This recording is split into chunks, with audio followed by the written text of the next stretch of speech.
Quem souber o texto que eu vou pregar hoje à noite, eu deixo você pagar uma pizza para mim. Filipenses capítulo 3, 17 a 21. Último dia que nós iremos pregar nesse texto, e daqui para frente nós iremos avançar para o capítulo 4. Então você já pode ir aí lendo, estudando o capítulo 4 de Filipenses, para saber se o que eu estou dizendo está de acordo com as Sagradas Escrituras. Filipenses capítulo 3, 17 a 21. Todos acharam?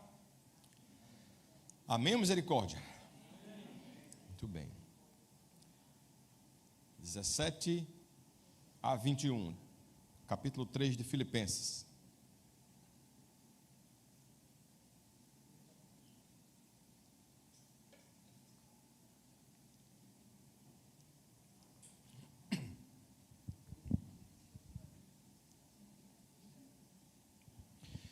Filipenses 3, 17 diz assim: Irmãos, sigam unidos o meu exemplo e observem os que vivem de acordo com o padrão que lhes apresentamos. Pois, como já lhes disse repetidas vezes, e agora repito com lágrimas, há muitos que vivem como inimigos da cruz.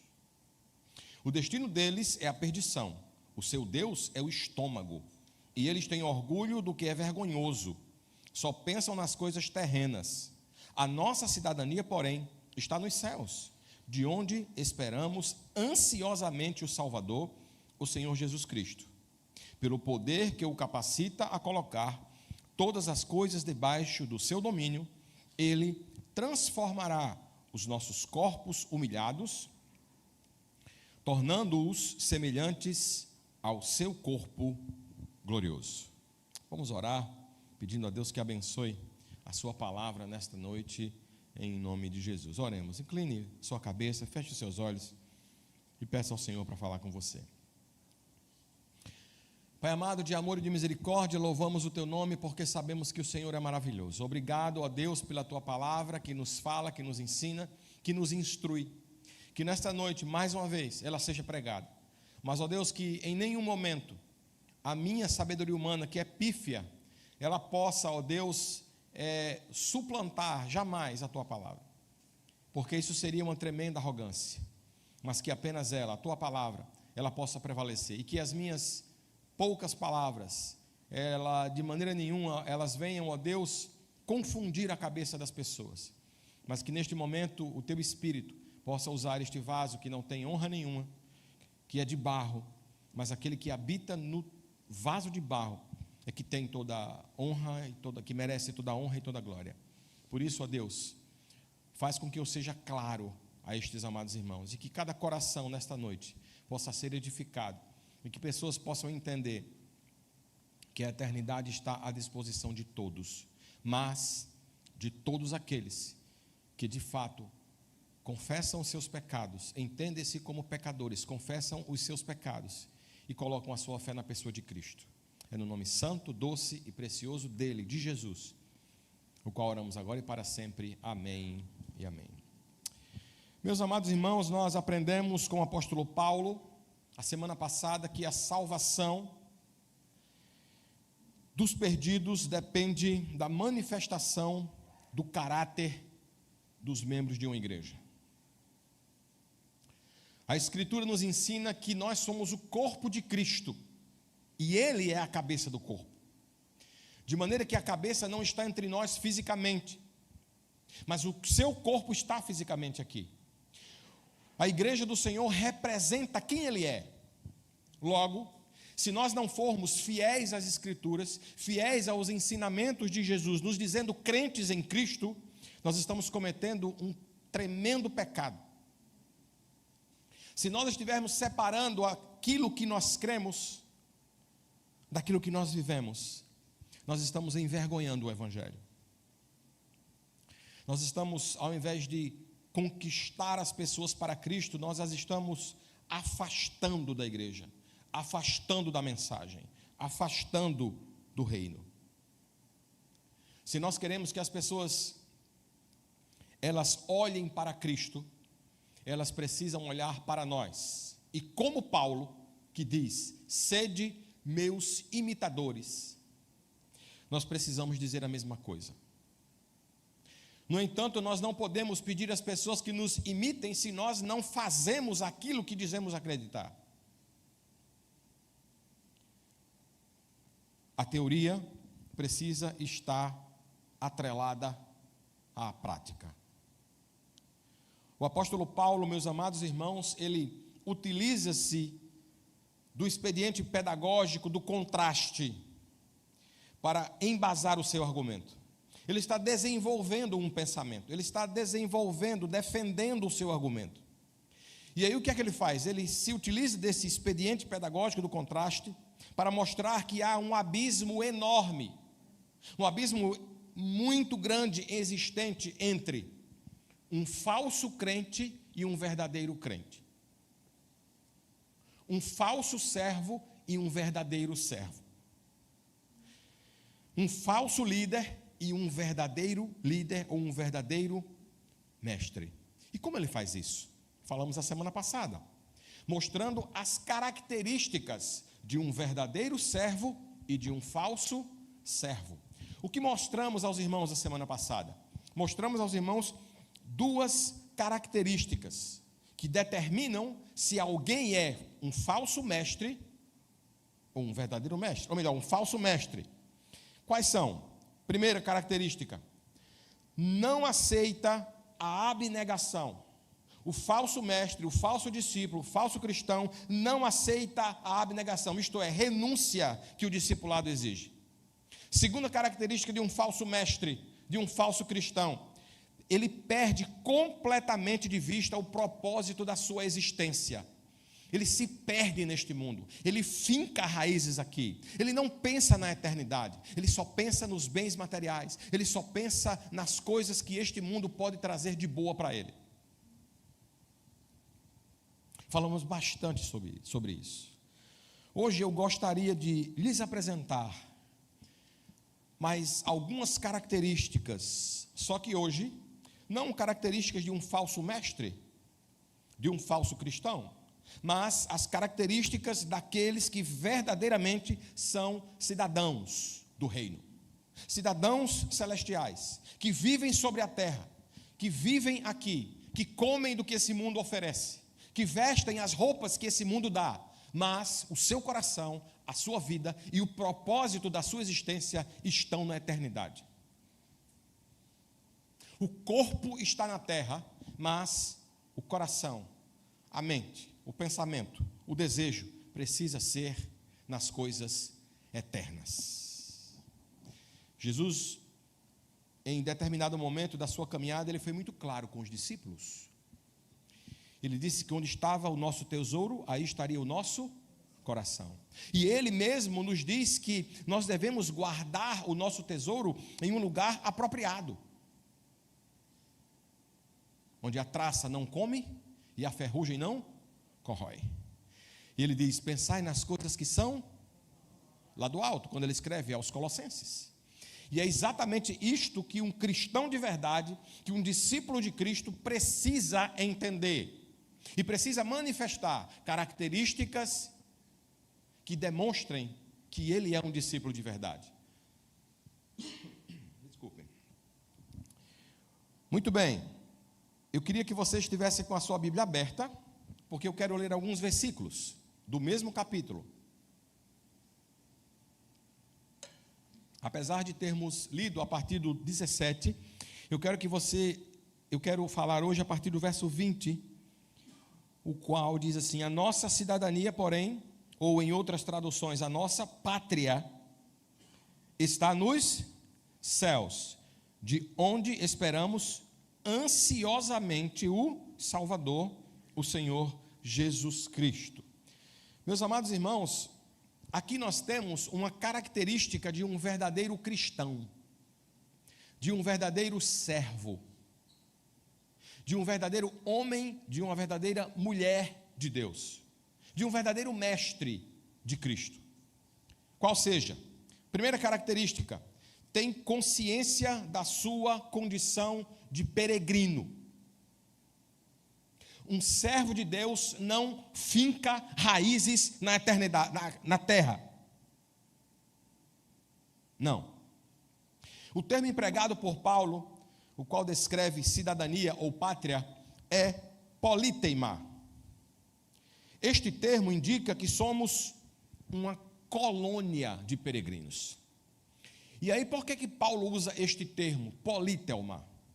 Porque Filipos se orgulhava de ser uma colônia de Roma, de modo que quem morasse em Filipos podia ser considerado cidadão romano, tinha o direito de ser um cidadão romano. Vocês lembram que Paulo era um cidadão romano, e o cidadão romano, ele tinha algumas peculiaridades, alguns privilégios que os outros meros mortais não tinham.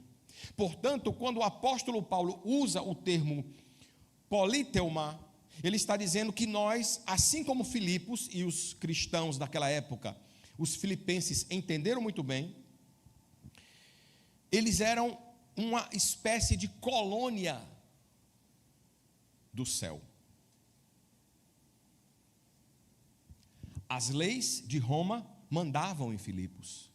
Os direitos de Roma poderiam ser gozados pelos seus habitantes. O que Paulo está dizendo? Ele está fazendo uma comparação. E ele está dizendo para aqueles irmãos e dizendo para nós hoje à noite através da palavra de Deus: você neste mundo é um estrangeiro. Você neste mundo é um peregrino. Quando você decide aceitar a Cristo como Senhor e Salvador da sua vida, e a partir deste instante você passa a viver para Ele, a viver por Ele, através dele, você passa a pertencer a uma colônia de estrangeiros. Meus amados irmãos, o verdadeiro crente, o verdadeiro discípulo, o verdadeiro mestre, tem a eternidade, tem o céu como sua pátria. O lugar onde Deus habita, o lugar onde Deus vive, o lugar onde Deus mora. O céu é o nosso verdadeiro lar. Onde Cristo está presente, nossos nomes estão registrados em um livro chamado Livro da Vida, e a nossa herança nos aguarda. Pastor, como o senhor tem tanta certeza?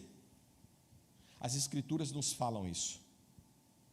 E nós podemos confiar nas Escrituras, porque a Escritura nos ensina que Deus não mente. Porque quando nós buscamos os registros históricos ou historiográficos da palavra de Deus, eles suplantam, eles superam qualquer escrito do mundo. Só do livro de Apocalipse, nós temos mais de 7.000 cópias, que quando comparando uma com a outra, eles batem em 98%. E eles têm uma lacuna enorme. Eles datam do 5º século depois de Cristo ao século 11 depois de Cristo. Se isso não for um milagre, eu não sei o que é.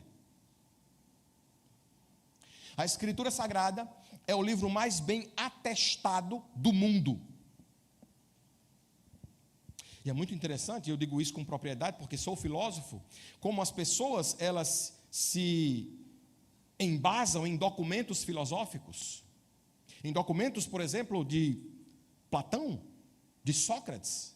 Quando você vai estudar a filosofia, você percebe que o que nós temos de escrito, de textos de Sócrates, foram resgatados por Platão, e são apenas pequenos trechos, que não correspondem a 0,5% daquilo que a Bíblia registra historiograficamente. Portanto, eu não tenho nenhuma razão para descrer nas Escrituras. Não existe nenhum motivo plausível que me prove que a Escritura não é verdadeira. E a fé cristã não é uma fé sem razão, viu? Não. A fé cristã, ela é baseada em fatos.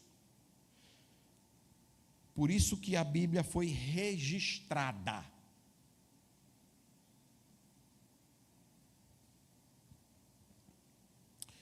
Um verdadeiro servo de Deus, aquele cuja mente está na eternidade, tem como característica o entendimento, a consciência da sua condição de peregrino.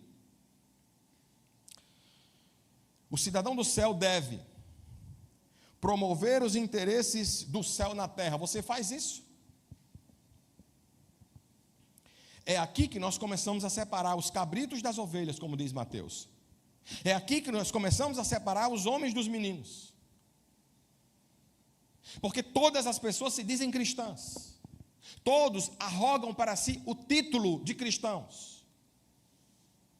Porque ninguém acha que vai ser condenado.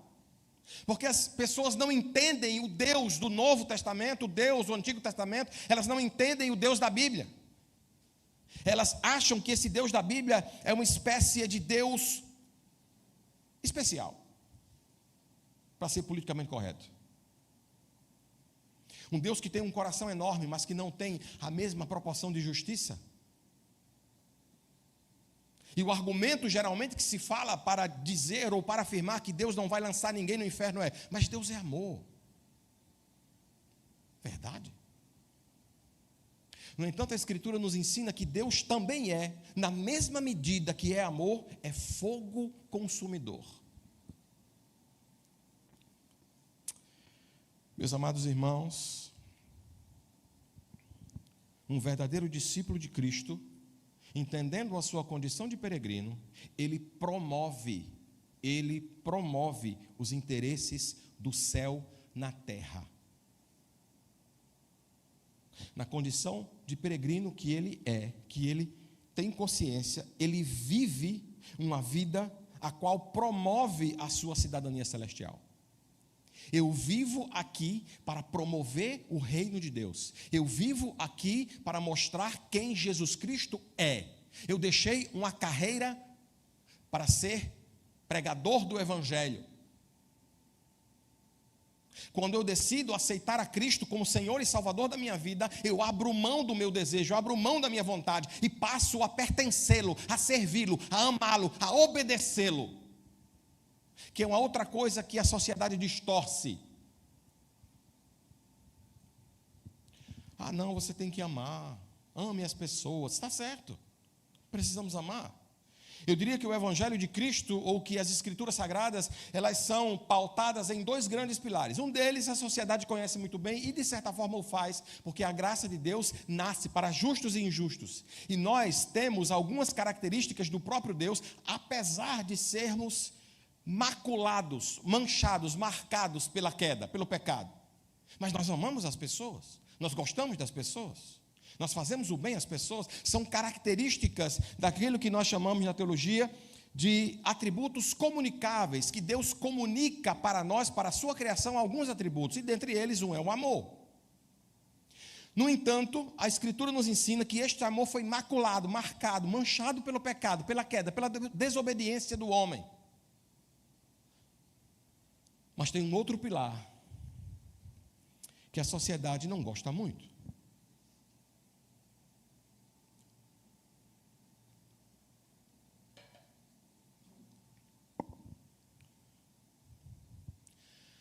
Aquele que tem os meus mandamentos e os guarda, este é o que me ama. E aquele que me ama será amado pelo meu Pai, e eu me manifestarei a Ele. Portanto, aquele que ama a Cristo é aquele que obedece a sua palavra. Eu amo a Cristo, mas sou desonesto. Eu amo a Cristo, mas passo as pessoas para trás. Eu amo a Cristo, mas eu falo mal das pessoas.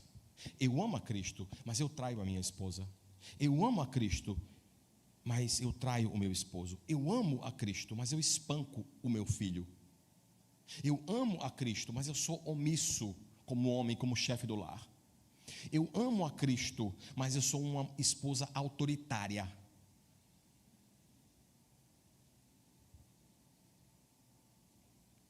Talvez você já tenha estado em algum lugar, ou você trabalhe em algum determinado ambiente, onde você tem várias pessoas de várias agremiações religiosas. Isso é extremamente comum no Brasil.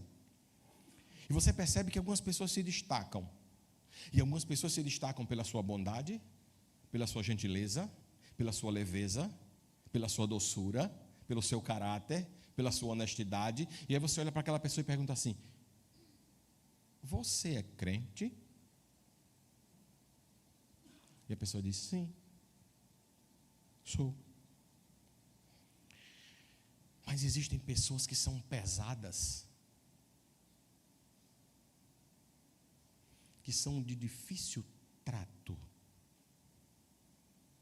que são arrogantes, que se acham mais especiais, ou que se acham especiais, que se acham mais inteligentes, mais importantes, que levam e traz, que promovem discórdia. Mas se você perguntar para essa pessoa: você é cristã? Ela vai dizer: sim, eu sou cristã.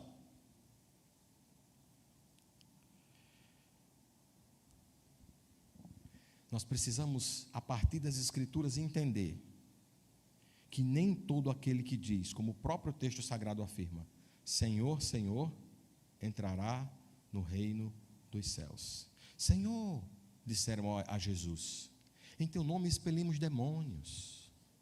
Senhor, em teu nome nós falamos novas línguas. E qual foi a resposta de Jesus?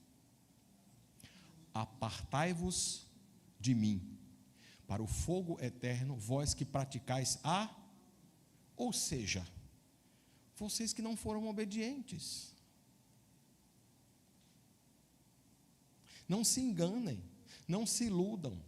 Todo homem arrumadinho, engomadinho, de blazer, de paletó e de gravata, ou qualquer mulher bem vestida, bem trajada, que aparece na televisão falando Senhor, Senhor, não é verdadeiro mestre. Procurem nas Escrituras, leiam a palavra. A Escritura Sagrada deixa muito claro que aquele que é verdadeiramente discípulo de Cristo tem a consciência de que neste mundo ele é peregrino. Ele promove os interesses do céu na terra. Ele vive uma vida que comprova a sua cidadania celestial. Ele é bom, ele é educado, ele é firme naquilo que ele acredita.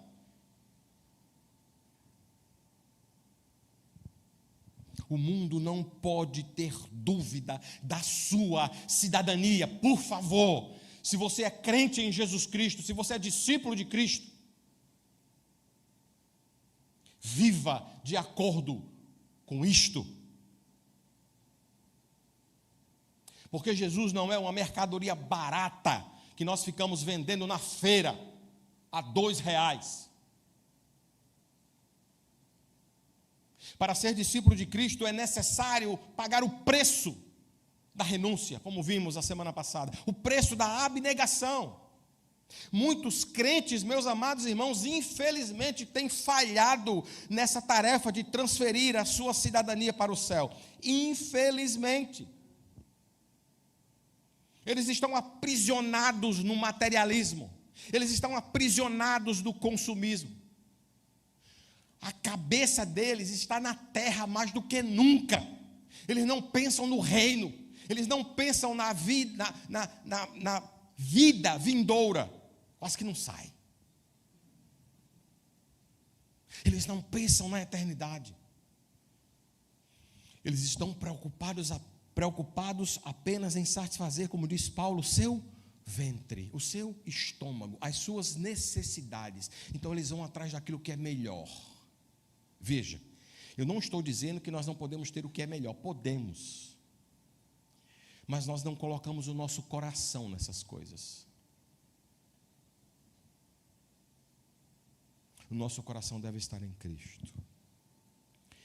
Uma outra característica que determina, que distingue quem é cidadão do céu e quem é inimigo da cruz, é a seguinte: aquele que é cidadão do céu, discípulo de Cristo Jesus, tem a consciência de que a sua existência está na cruz.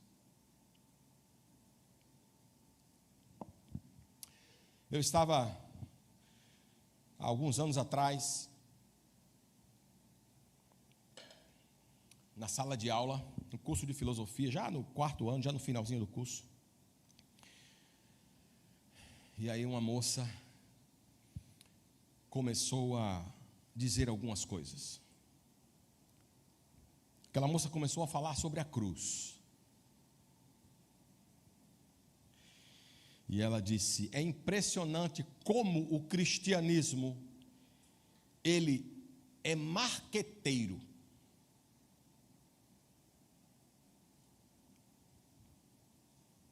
Eu ouvi aquilo e disse: eu quero ouvir esse negócio. Isso me interessa. Porque eu nunca li na Bíblia que Jesus era marqueteiro, ou que os discípulos eram marqueteiros, ou que agiam como tal. E aí ela disse: eles pegaram 2 paus, 2 pauzinhos, colocaram um sobre o outro, e aí fez assim, e convenceram o mundo do que eles queriam.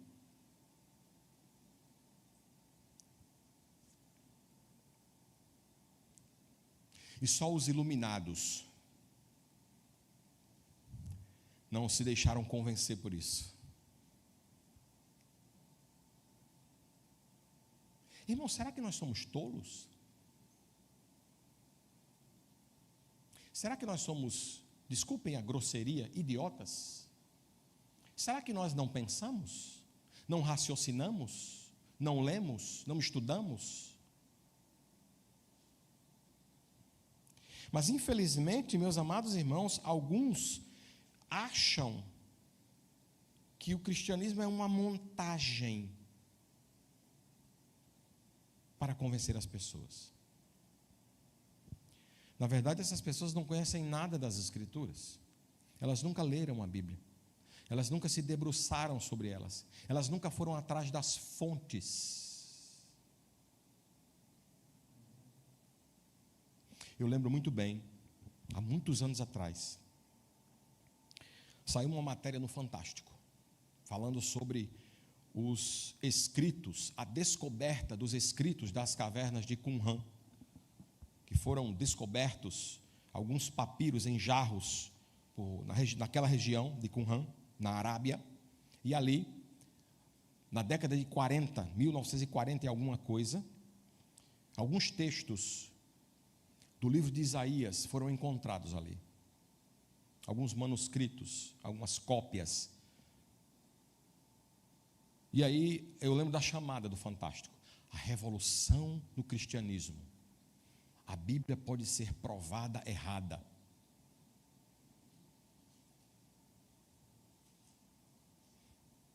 Depois, a revista Ultimato pegou aqueles papiros, aquele documento, e colocou na sua revista. Existe uma revista cristã chamada Ultimato, muito boa, excelente. E ela fez uma comparação entre os escritos da caverna de Qumran com a nossa tradução em português. E aqueles manuscritos batem com o nosso texto sagrado em português, 98,6%. Por isso, quando você for dizer que a Bíblia não é verdadeira, não use aquele argumento absurdo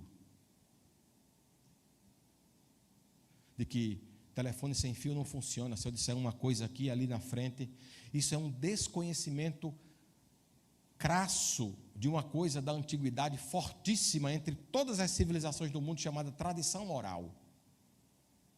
Antigamente as pessoas não tinham celular, não tinham internet, não tinham computador, não tinham máquina de escrever, não tinha papel, não tinha caneta, não tinha lápis, irmãos. Isso foi se desenvolvendo ao longo da história.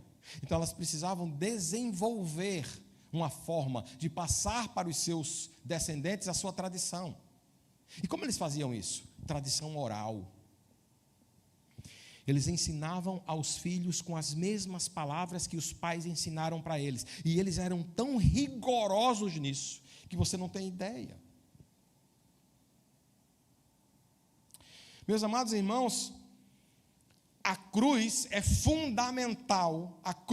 fundamental para entendermos o nosso discipulado. Não existe discipulado sem cruz. Jesus nos chama para tomarmos a nossa cruz e o seguirmos. E Paulo sabia que o caminho da ressurreição passa primeiro pela morte. Mas tem gente que não vai passar, pastor, pela experiência da morte. A Bíblia diz que Jesus vai voltar e alguns serão arrebatados, serão levados para a eternidade. É verdade. A mais pura verdade. Alguns terão o privilégio de não passar pela morte. Verdade. Mas ninguém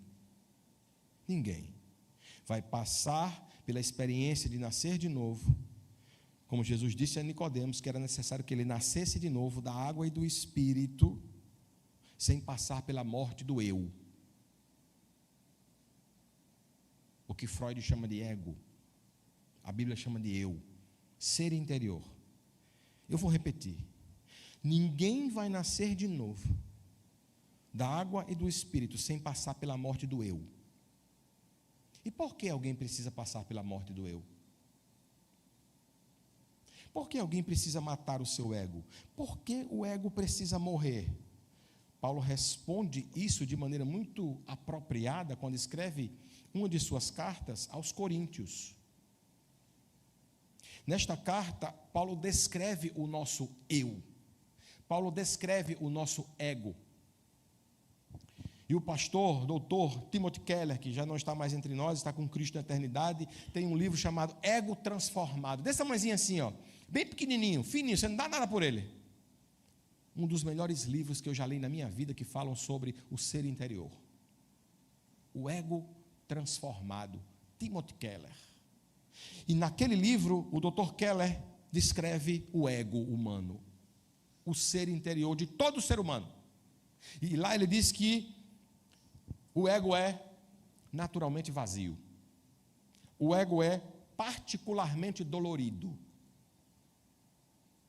O ego é incrivelmente afetado. O ego é extremamente frágil. Somos instados a matar nossa velha natureza, aquela adâmica, manchada, maculada pelo pecado. Por favor, Jamile, coloca aí Colossenses capítulo 3, 5 a 10 e depois 12 a 14. Colossenses 3, 5 a 10 diz assim: assim, faça ao morrer tudo o que pertence à natureza. Qual é a nossa natureza terrena? Imoralidade sexual, impureza, paixão, desejos maus e ganância, que é? Você já ouviu dizer que alguém que é ganancioso é um idólatra? Pois é. Pode passar. É por causa dessas coisas que vem ao quê? Eu pensei que era só quando alguém matava alguém. Eu pensava que era só quando o cara era... Eu não vou dizer não, porque vão querer me processar. Vestia colarinho branco, já disse. É por causa dessas coisas que vem a ira de Deus. Mas quando você começa a conversar com uma pessoa e diz: aceite a Cristo como Senhor e Salvador de sua vida para a eternidade, o que ela faz? Mas eu sou bom, eu não mato, eu não roubo, eu não fumo, eu não bebo, eu não esfolo, eu não esquartejo meu marido e levo na mala. Eu não faço isso, nada disso. Volta aí, Jamile, para o versículo 5. Tem dizendo isso aí? Não. Tem dizendo assim, ó: imoralidade sexual. Sozinho no quarto, só você e isso aqui, ó. se lambuzando com o pecado, com o mal. Impureza, paixão, desejos maus, ganância, que é idolatria. Pode passar, Jamile. Por essas coisas é que vem a ira de Deus sobre os que vivem na... Opa! Lembra que eu disse para você que um dos pilares do cristianismo era a obediência? Queridos, a coisa é muito mais grave do que nós imaginamos. Nós devemos amar sem dúvida, mas precisamos obedecer a Deus. Próximo. As quais vocês praticaram no... Quando costumavam viver? Paulo está falando para quem? Para crente, para os irmãos da cidade de Colossos, para a igreja colossenses, igreja colossense. Então, o que é que nós estamos aprendendo com Paulo? De que nós não podemos viver assim. De que aquele que se diz cristão não pode viver assim. Pode passar. Mas agora, agora, advérbio de tempo, abandonem todas estas coisas. O quê? O quê? O quê? O quê? O quê? Vazio. Opa. Vá tomar no... Opa. Engole. Engole. É fácil de distinguir. É fácil de saber quem é e quem não é. É fácil, é só você observar, é só você ser observador. É simples demais. Versículo 10. Não mintam uns aos outros, visto que vocês já se despiram do velho com suas... Se trata só de matar? Se trata só de roubar? Se trata só de esquartejar? Não, se trata de não mentir. Não é tão simples. Versículo 12 a 14, Jamile, por favor. Portanto, ele está concluindo o seu pensamento. Como povo escolhido de Deus, existe um povo escolhido, olha que coisa interessante. Santo e esse povo é santo e amado. Logo, se o crente não é santo e não é amado, não é amável, não é de Cristo, não. É só roupa. É um bode com outra roupa. Revistam-se de profunda o quê? E o que mais? E o que mais? E o que mais? Você é paciente?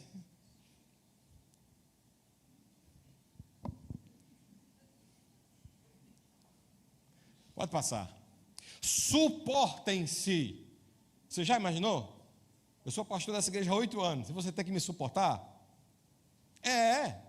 Com todos os meus defeitos e as minhas virtudes. Porque suportar alguém só com as virtudes é fácil. Por que você acha que as pessoas se separam hoje? Porque elas não estão acostumadas a isso. Porque elas casam pensando em uma coisa maravilhosa. Que o casamento é uma coisa maravilhosa. E é. Mas que ele não tem percalços, que ele não tem dificuldades. Suportem-se uns aos outros e perdoem as queixas que tiverem uns contra os outros. Perdoem como o Senhor lhes perdoou. Mas tem mais, 14 para a gente terminar. Acima de tudo, porém, revistam-se de amor, que é o elo perfeito. Você é instado a matar a velha natureza. Só se torna cidadão do céu aquele que está disposto a matar a sua velha natureza. Para que Cristo viva em você, é necessário que você morra para si mesmo. Este é o preço do discipulado. Renúncia, abnegação. Portanto, não priorize este mundo. Não finque raízes neste mundo. Não adquira características deste mundo. E não viva como se pertencesse a este mundo. por último, o apóstolo Paulo nos ensina uma outra característica daquele que é verdadeiro discípulo do Senhor, que não é um falso mestre. Qual é? A sua vida é motivada pela esperança. Todo cristão de verdade vive a expectativa do retorno do mestre. Eu tive um amigo que era evangélico.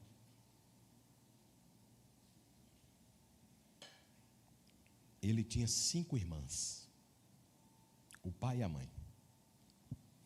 E quando ele começava a pregar o evangelho para suas irmãs, a casa dele era uma casa bem grande, uma área livre, uma área descoberta, bem legal.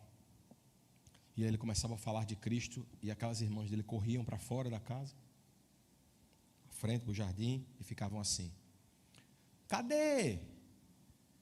Estou vendo não, está demorando muito. Olha, cadê Jesus? Você disse que ele vinha entre as nuvens, não estou vendo não. Que conversa é essa, rapaz? Isso é conversa para boi dormir.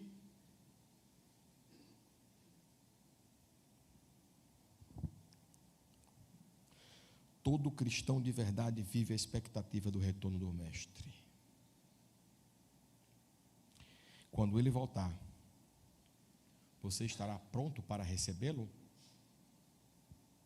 O retorno dele para você será um dia de alegria ou um dia de tristeza? Há muitos anos atrás, a barreira do inferno lançou um foguete no céu.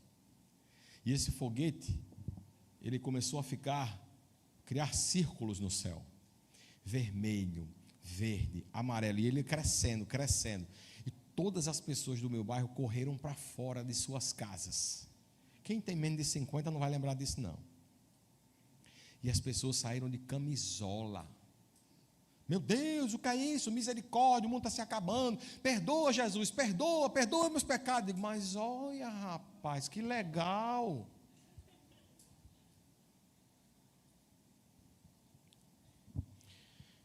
Nós, segundo as Escrituras, irmãos, já recebemos o dom da salvação, mas aguardamos ansiosamente a vestimenta adequada. O corpo glorioso, um corpo glorificado. O mesmo corpo com que Jesus ressuscitou dos mortos, para entrarmos definitivamente no estado eterno. Quero concluir com uma indagação. Será que não gastamos uma grande parte do nosso tempo em esforços que não durarão eternamente, buscando prazeres terrenos ou satisfazendo nossos desejos físicos? Precisamos focar, como Paulo, no conhecimento de Cristo e não nas atividades deste mundo. Coloca aí, Jamile, por favor, Hebreus capítulo 13, versículos 13 e 14. Eu queria terminar com esse versículo para você. Portanto, saiamos até ele, fora do acampamento, suportando a desonra que ele suportou. 14. Pois não temos aqui nenhuma cidade permanente, mas buscamos a que há de ver. A Escritura diz que na eternidade a Nova Jerusalém descerá do céu como uma noiva para o seu noivo. Características de alguém que é inimigo da cruz de Cristo. Não aceita a renúncia que o discipulado exige. Perde de vista o propósito da existência. Características de alguém que é verdadeiramente um discípulo de Cristo. Tem consciência de sua condição de peregrino. Em segundo lugar, a razão de sua existência está na cruz. E em terceiro lugar, sua vida é motivada pela esperança. É simples. O Evangelho não é complicado. Somos nós que o complicamos. Ou você é, ou você não é. O próprio Senhor Jesus disse: quem comigo não ajunta, espalha. Então, ou você ajunta, ou você espalha. Simples assim. Ou você é filho de Deus, ou não é filho de Deus. Ou você é um discípulo de Cristo, ou você é um inimigo da cruz. É simples. Agora, eu sei, obviamente, que este discurso é antipático. Porque talvez fosse mais palatável eu falar sobre o amor de Deus. Mas se eu fizer isso, eu vou torná-lo ineficiente. Porque Deus é amor, mas Deus também é justiça. Deus também disciplina, diz o próprio texto de Hebreus, aquele ou aqueles a quem Ele ama. Quando nós, de alguma maneira, castigamos um filho, nós o fazemos porque o amamos.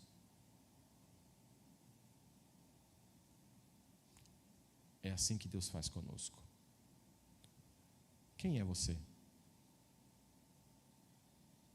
Quem é você? Vamos ficar de pé.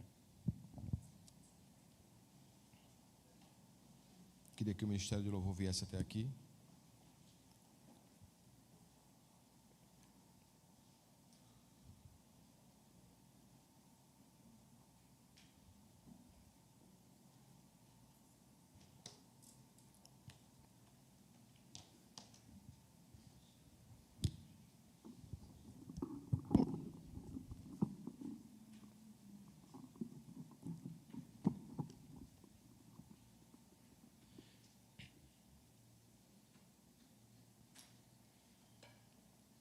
Nós vamos cantar mais um cântico.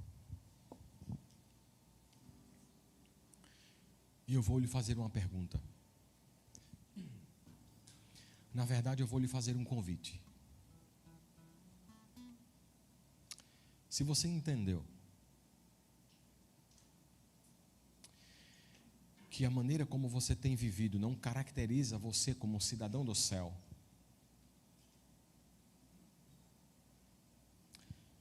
eu queria convidar você hoje à noite a entregar a sua vida a Ele. A entender que sem Ele nós não somos nada. Somos incompletos. Mas essa decisão, ela precisa ser tomada de maneira consciente. Eu entendo que preciso de Cristo. Entendo que sou um pecador, que preciso me arrepender dos meus pecados, que preciso colocar a minha fé em Cristo. E eu preciso nascer de novo, da água e do Espírito, como o Senhor Jesus disse a Nicodemos. Aquele que não nascer da água e do Espírito não pode herdar o reino de Deus. Se você se entende dessa forma, quando nós começarmos a cantar, eu queria desafiar você a sair do seu lugar e vir até aqui à frente e entregar sua vida ao Senhor. Por favor, não me entenda mal. Eu estou apenas cumprindo a minha função como pregador do Evangelho. Da mesma forma que você faz lá na sua repartição e você cumpre o seu papel lá, eu estou cumprindo o meu papel aqui. E um dia nós estaremos diante do Cordeiro de Deus que tira o pecado do mundo, para conversarmos com Ele, para prestarmos conta da nossa vida a Ele.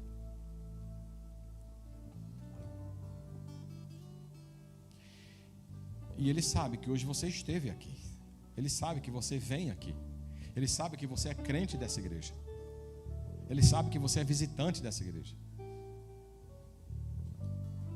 De modo que nós somos indesculpáveis. Sabe, irmãos? Erroneamente, alguns pastores dizem que o que afasta o homem de Deus é o pecado. Isso não é verdade. Como assim, pastor? Não é verdade. O que afasta o homem de Deus é a sua persistência em dizer não ao seu filho, porque o problema do pecado já foi resolvido. Jesus já morreu por você. A Escritura me ensina que todos os pecados que eu ainda vou cometê-los, e olhe que é um bocado, viu? Pense num pecador. O sangue dele já cobriu aqueles que eu ainda não cometi. Mas eu posso dizer não a isso, ou dizer sim a isso. O meu convite para você é muito simples: é fazê-lo refletir, para que você diga sim para Ele. Ou talvez você já seja crente, né? Mas sei lá, a sua vida não está assim muito interessante, não está de acordo com aquilo que Cristo pretende para você, está dizendo mais sim para você do que para Ele. Eu convido você também, para você sair do seu lugar, para você vir aqui na frente e nós juntos orarmos por você. Mas a decisão é sua.